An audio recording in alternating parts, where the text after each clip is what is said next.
Hey guys, it's Crispy. I'm here to do a review for the movie Blood Sick Psychosis, starring Josh Christensen, Francis Kano, Sadie Mae Guts, and Dave Nelson. Dave Nelson is not really that prominent, but he is in the movie, and when he is, he's very fun when he's in it.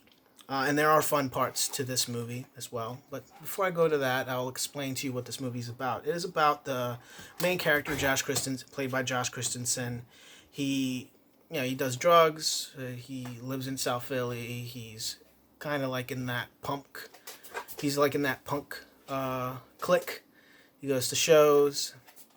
They talk about tapes and movies. Like there's a culture that's being shown in this movie, and it's really interesting. It's actually one of the most I think it's the most interesting part about this movie because there's not a whole lot to it except that it's a very cheaply made movie, horrible sound design, and sometimes horrible filmmaking altogether. But I can say the same about Killer Chickens, Bite School. I can say the same about these other movies that I've talked about recently.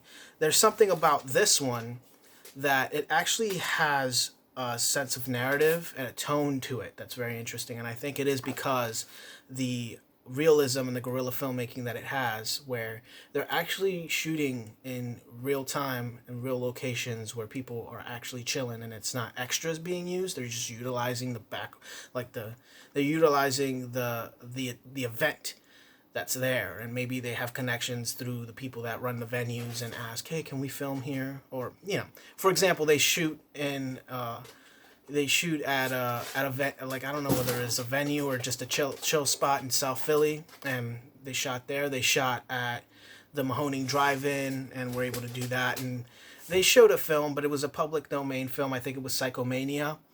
They did a really good job into just keeping that narrative and showing these type of things. And what I appreciate it for is that it's a local movie, and it shows off parts. Stop it! It shows off parts of Pennsylvania that I'm really proud of personally, and I'm sure the filmmaker is too. Stop it!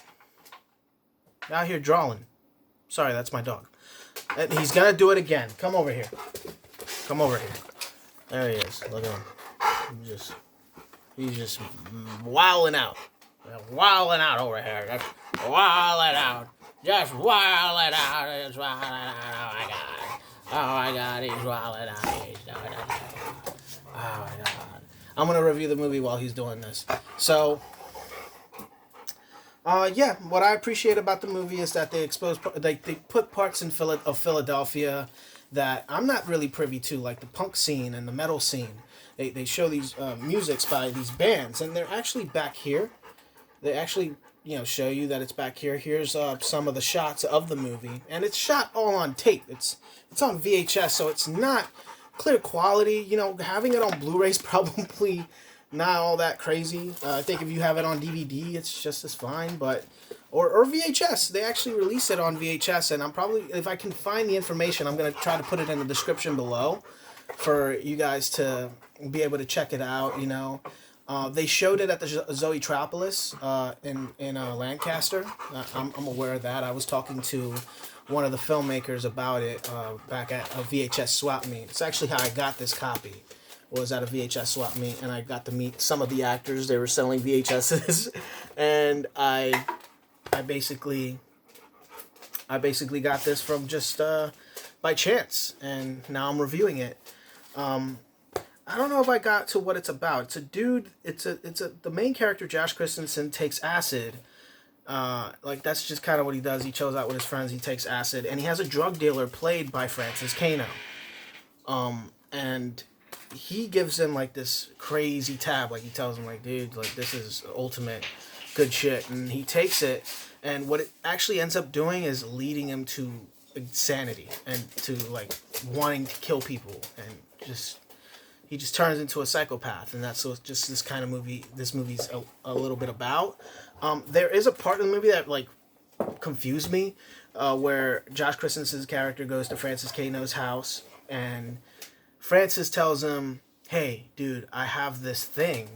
I have this device here that, like, it lets you it puts you in a psychedelic state without drugs, and it's got something to do with the guy that wrote Tarzan. I don't Edgar Rice Burroughs, I guess. And then the scene happens where he shows him the thing, the weird contraption, and then that's it. There's nothing else to the movie. The contraption doesn't come back to the story at all.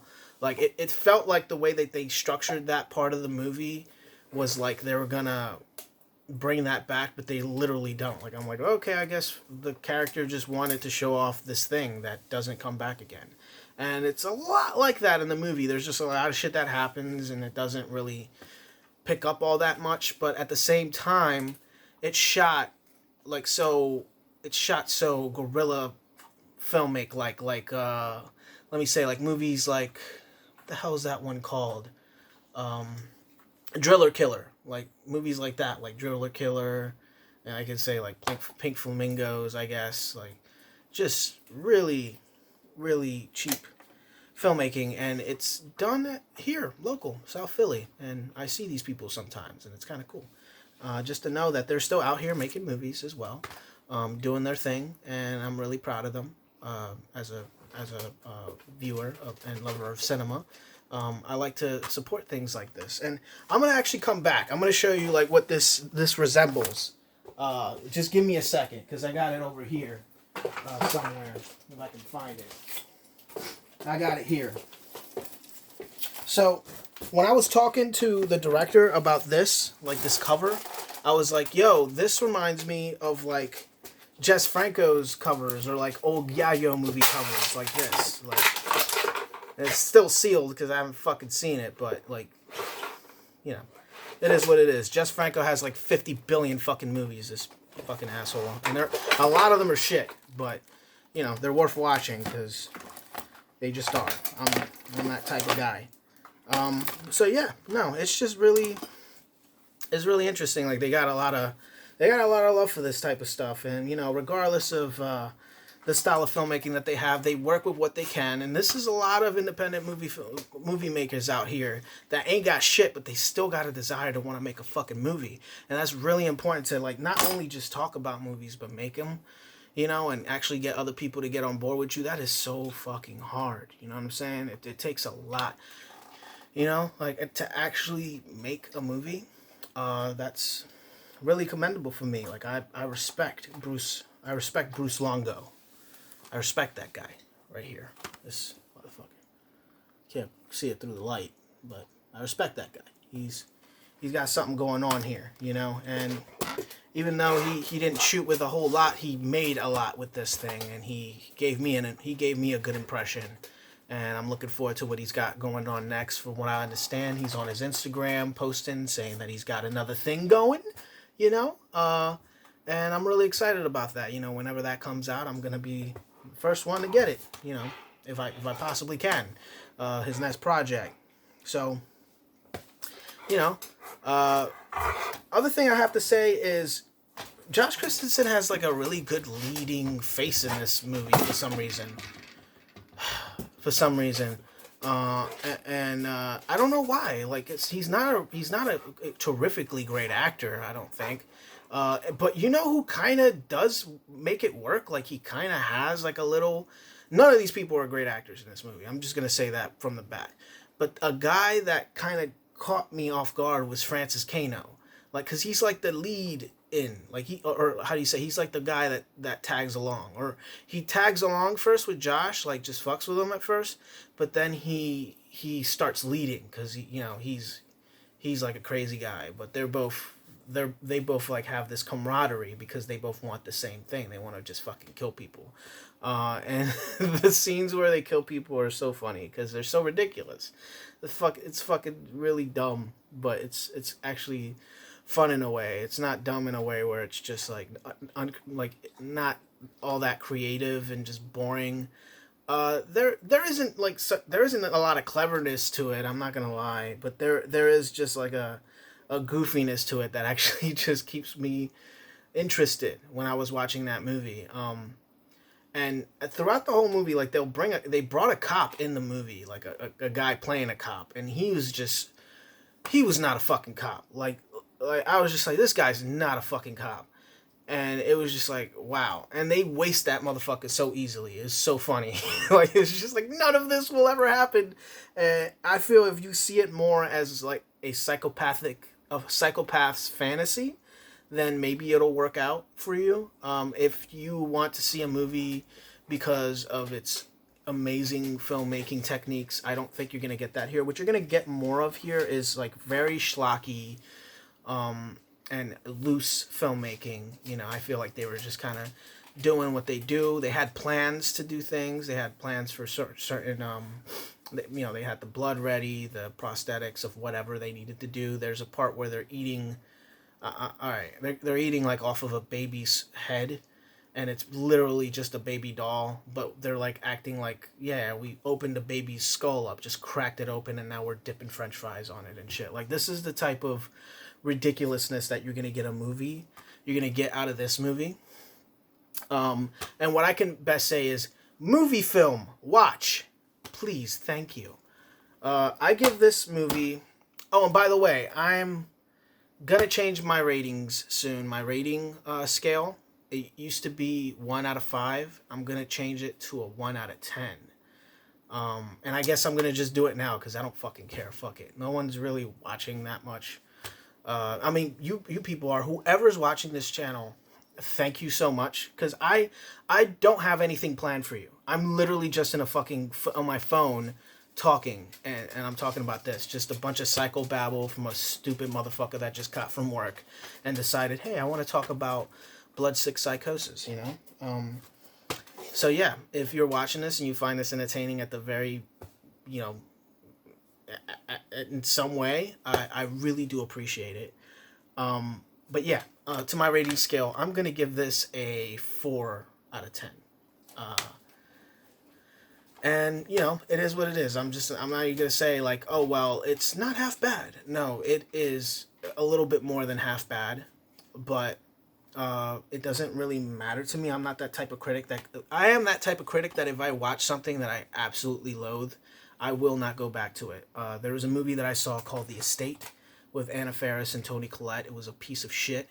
It had David Duchovny, the guy from Office Space, like just a really fucking good cast, but just a shit movie. And it's better than this. It's better than a movie that was made by a group of people who just didn't really have much but what they had, probably the paycheck from possibly their, you know, minimum wage job. It was better than a fucking multi-million-dollar Hollywood piece of shit movie called The Estate.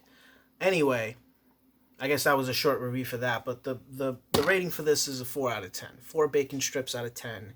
It is really, really undercooked. And it's just not that amazing, but there are parts to it that really are. I'm not gonna lie, like the parts with David Nelson are great.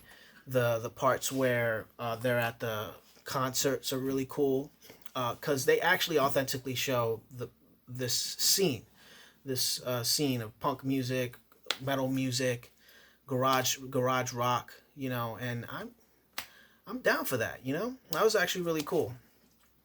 Just to know that these people are kind of putting their personalities a little bit out there. It's not to exclude this is not art. This is art. This movie is art. All right. This thing right here is a piece of art and is to be respected as such. And yeah, I'm just gonna stop talking. If you guys want to check this out, I'm gonna have information about it in the comments below. At least just check it out. Rent it on Amazon if it's there.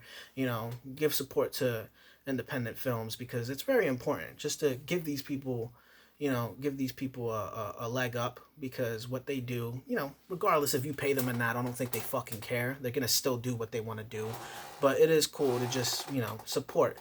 And, you know, if you're into these type of movies, like I am into these type of movies, I don't only go after, oh, the best of the best. And I understand that people have a conception on movie collecting. Like, I will only get the things that I absolutely enjoy. Not that I didn't enjoy this movie. I did. I enjoyed it in a 4 out of 10 scale. I'll have a better video explaining my philosophy on rating and, you know, and that sort. And my approach to reviewing movies. For now, I'll just give you an explanation that no matter how low a movie can be, like in my rating scale, I'll still like a movie, just depending on the approach and the context on why I'm talking about it. And yeah, that's just my approach to it. If you don't like it, then you can fucking listen to somebody else. If you even care about movie reviews and whatnot, everyone has their own opinion. I have my own approach to on how to review movies, and I don't look down on anybody else if they have a different method on doing it.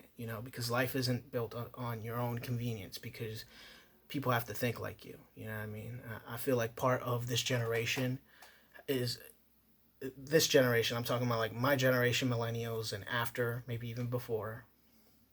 They have this real fucked up concept that people should think a certain way because of the stupid shit that they consume on their fucking phones.